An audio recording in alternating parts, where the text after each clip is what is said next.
હવે અહીંયા મારે તમને એક એવી વાત કહેવી છે કે જ્યારે 40 ડિગ્રીથી વધુ તાપમાન થશે ને તો તમને કામ કર્યા વગર જ પૈસા મળી જવાના છે.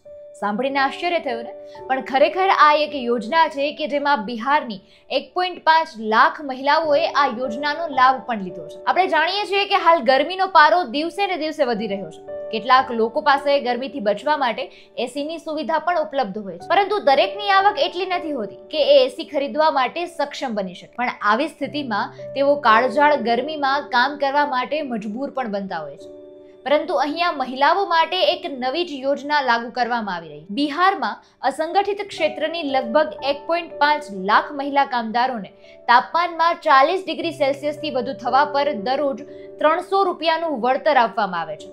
આમાં તમામ મહિલાઓ જેમ કે ઘરકામ કરનારી મહિલાઓ, ખેતી અને પશુપાલન કરનારી મહિલાઓ, સીવણ અને ભરતકામ સાથે સંકળાયેલી અસંગઠિત ક્ષેત્રની કામ કરતી મહિલાઓનો ખાસ સમાવેશ કરવામાં આવે છે. રાજ્યના 8 જિલ્લાઓ પટના, ગયા, મુંગેર, ભાંગલપુર, બાંકા, કટિહાર, પૂર્ણિયા અને સિવાનની મહિલાઓ આ યોજનાઓનો લાભ લઈ શકે છે. આ માટે મહિલાઓએ સૌથી પહેલા હીટવેવ વીમો લેવો પડશે.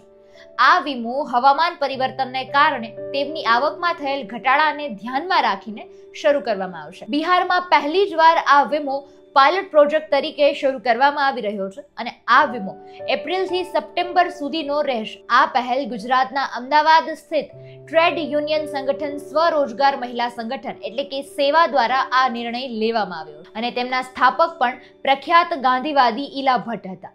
દેશભરમાં આ સંગઠન સાથે 30 લાખ મહિલાઓ અત્યારે જોડાયેલી છે અને ભવિષ્યમાં તે બિહારમાં પણ અત્યારે વિસ્તરી રહી છે. આ મહિલાઓને રાહત આપવા માટે સેવાએ આંતરરાષ્ટ્રીય સંસ્થા CRA એટલે કે ક્લાઇમેટ રેઝિલિયન્સ ફોર ઓલની મદદથી આ તેમણે ખાસ પ્રોજેક્ટ શરૂ કર્યો છે. ખરેખર આ પ્રોજેક્ટ પ્રશંસનીય ગણી શકાય. વીમા ધારક મહિલાઓને ચૂકવણી ICIC બેંક દ્વારા કરવામાં આવે છે અને ગયા વર્ષે તે રાજસ્થાન, ગુજરાત અને મહારાષ્ટ્રમાં પાયલટ પ્રોજેક્ટ તરીકે પણ તેની શરૂઆત કરવામાં આવી હતી. આ વખતે તે બિહારમાં શરૂ થઈ રહ્યો છે. આ સાથે સંકળાયેલી મહિલાઓને આ હેઠળ 1600 થી 2000 રૂપિયા પણ મળી રહ્યા છે. આ વર્ષે બિહારની સાથે યુપી, આસામ, જમ્મુ અને કાશ્મીર આ રાજ્યોમાં પણ આ વીમા પ્રોજેક્ટ શરૂ થાય ત્યાં જોડવામાં આવશે તેવી પણ માહિતી આપણને મળી રહી છે. દરેક જિલ્લાનું મહત્તમ તાપમાન લગભગ હોય છે.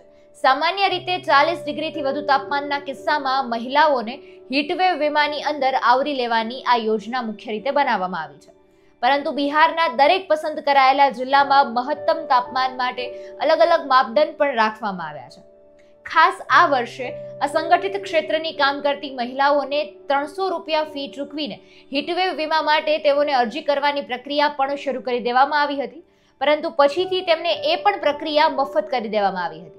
એટલે કે દર મહિને 40 ડિગ્રીથી વધુ તાપમાનવાળા દિવસોની ગણતરી કરીને વીમા ધારક મહિલાઓના ખાતામાં દરરોજ 300 રૂપિયા જમા કરી દેવામાં આવશે. ટ્રેડ યુનિયન પોતે હવામાન વિભાગ અથવા અન્ય ડેટાના આધારે મહત્તમ તાપમાનની ગણતરી કરશે અને આ રકમ મહિલાઓના ખાતામાં જમા કરવામાં આવશે.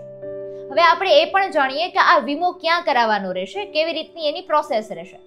વીમો સેવાના જિલ્લા કાર્યાલય ખાતે કરવામાં આવશે. ગરમીનો વીમો મેળવવા માટે અસંગઠિત ક્ષેત્રની મહિલાઓએ સૌપ્રથમ આ 8 જિલ્લાઓમાં સંસ્થાના કાર્યાલયમાં જઈને સેવા સંસ્થાના સભ્ય બનવું પડશે. ત્યાર પછી તેમણે પોતાનું આધાર કાર્ડ, બેંક એકાઉન્ટ નંબર અને મોબાઈલ નંબર ત્યાં પોતે આપવો પડશે. તો જ વીમાની સુવિધા તેમને ઉપલબ્ધ થઈ શકશે. આ ઓફિસ પટનાના પાટલીપુત્ર ગોલંબર પાસે અટલ પાર્કના ફ્લેટ નંબર 30 ખાતે તમને મળી રહેશે. આ જ સાથે બિહારની 1.5 લાખ મહિલાઓને રોજે રોજની સહાય પણ પૂરી પાડવામાં આવશે. ખરેખર આ ખૂબ ઉત્તમ નિર્ણય કરી શકાય, કારણ કે અત્યારે જે રીતની ગરમી પડી રહી છે, કદાચ આપણા મનમાં પણ વિચાર આવે કે આપણે નાનું મોટું કંઈક કામ છે ને બહારે જવાનું છે તો પણ આપણે એ બહારે જવાનું ટાળી દેતા હોઈએ છીએ. પણ જેમનું ઘર ગુજરાન જ મજૂરી પર ચાલી રહ્યું છે ને આ ગરમીમાં પણ તેમને પોતાની મજૂરી શરૂ રાખવી પડે છે, તો તેમના માટે એ ખૂબ જ આકરી વસ્તુ બની રહે. ત્યારે ખરેખર આ પ્રશંસનીય કાર્ય ગણી શકાય કે તેમને રોજગારી પણ મળી રહે અને આટલા તાપમાનમાં મજૂરીથી છે તે દૂર રહી શકે. ત્યારે આ કાર્ય વિશે આપનું શું કહેવું છે એ કમેન્ટમાં જણાવજો અને આવી જ નવી અપડેટ્સ માટે અવર રાજકોટના પેજને લાઇક, શેર અને સબસ્ક્રાઇબ કરવાનું ન ભૂલતા. નમસ્કાર.